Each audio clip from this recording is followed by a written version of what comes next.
welcome to the BS Review. I'm Brittany. And I'm Steven. And today we are talking about the much anticipated Avengers Infinity War Part 1, even though Part 2 isn't getting a Part 2 title, supposedly. Whatever. We're here for our spoiler-free review of Infinity War. Welcome.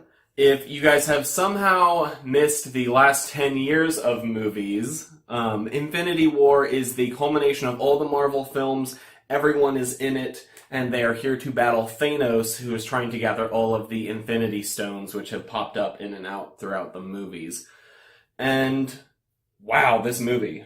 So before we get into it, I do want to say, because this is spoiler-free, please keep the comment section spoiler-free as well.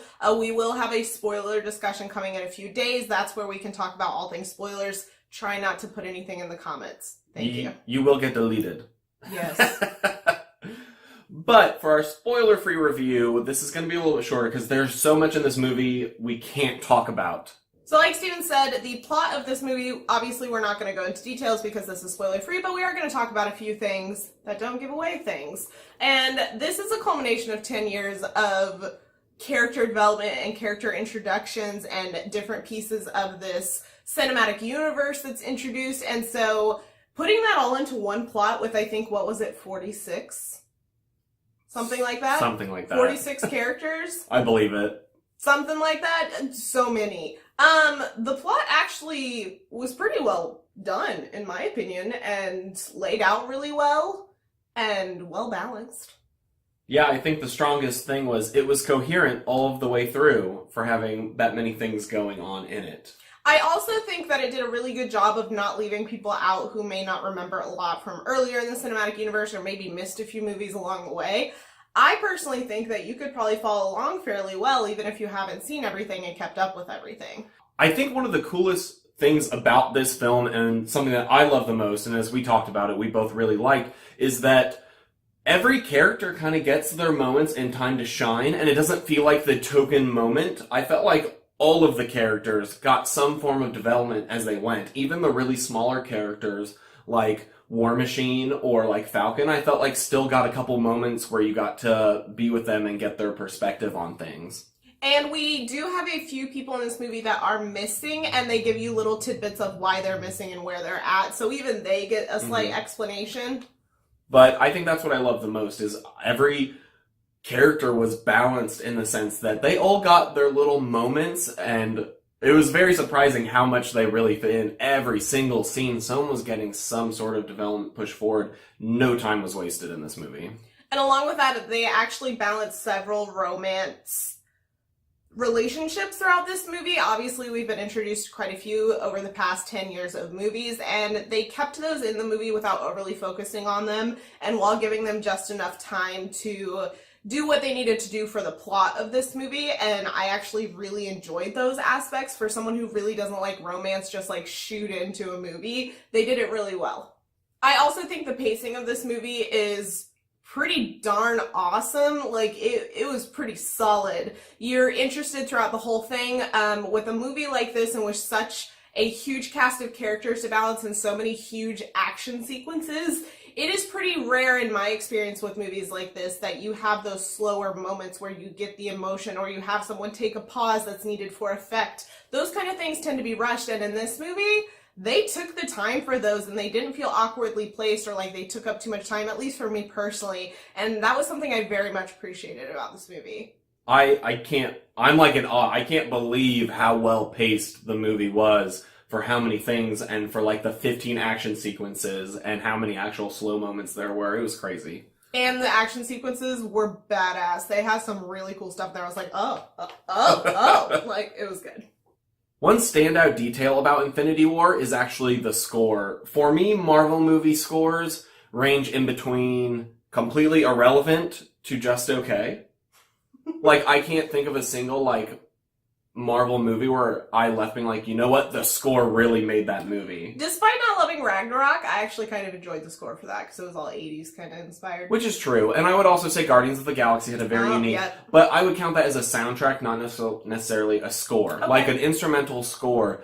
And I actually was very pleasantly surprised at how much I liked Infinity War's score. I thought it brought the right amount of like tension and foreboding, and also like fun and like triumphant. It was just really solid, and I told you, I was getting a lot of Star Wars vibes, and we were like sitting through the credits, and like they were playing through the score again. Well, not only that, but they balanced people's themes throughout that. They kind of sprinkled in here and there. Like, there's never, from what I remember, a huge overarching, like, oh, that's Iron Man's kind of typical theme, or that's, like, they all blended together really well, but they had their moments when certain people were on screen, and I thought that was really well done. As with most, especially recent Marvel movies, especially ones that have space sets, the visuals in this are stunning. They're absolutely beautiful, and something I really liked about this movie, along with everything else that we've mentioned, is the fact that they pulled in the kind of, I guess, color schemes and art design from different movies and seem to have their own unique spots for those, which was a really interesting blend. Like, there was a scene that came on where all you see is the space shot, and you're like, ah, Guardians are about to come in, because it looks just like Guardians. And just little pieces like that, or like there's some spots with Thor where you're like, oh, this must be like a Thor set, because just the visuals are very similar to those specific movies, and while you can blend them really well, they're still very distinct throughout those different characters.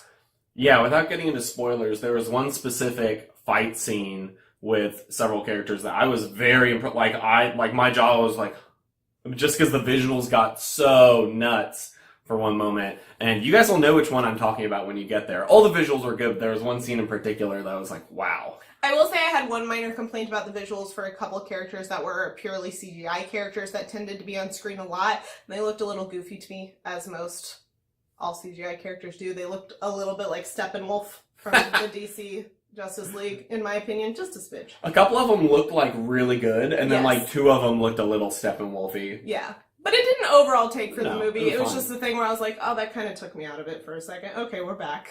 Overall, we very much enjoyed this movie. I would have to see it a couple more times before I decide where it's at in kind of my favorite ranking of all the Marvel Cinematic Universes. It's up there. But this was excellent. Highly recommend it. I haven't really seen too many negative responses so far. I'm sure they're out there, but I haven't seen that many. And I really liked it. I think you should go see it if for some reason you haven't. You should, if you're a fan of these movies at all, you should definitely go see them. I will say, as a warning, most Marvel movies, especially in like phase 2 and 3, have a mid-credit scene and an end-credit scene.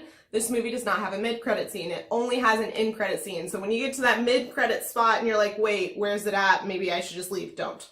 Like we said at the beginning of this video, we will have a spoiler discussion coming soon, which will probably be a much longer video where we discuss all our like favorite moments and all the details within. So keep an eye out for that. But let us know down in the comments below what you guys thought about the movie. Like we said, keep it spoiler free, but we do want to know what you guys thought, what your first take is after the watch. We want to go watch it again to get a better handle on it because there's so much that happened. And if you enjoyed this video, please leave us a like and click that subscribe button. We have a ton of different videos. We're going to be bringing more videos to you. And if you want to see some of those, you guys can click right over there, and we'll see you next time.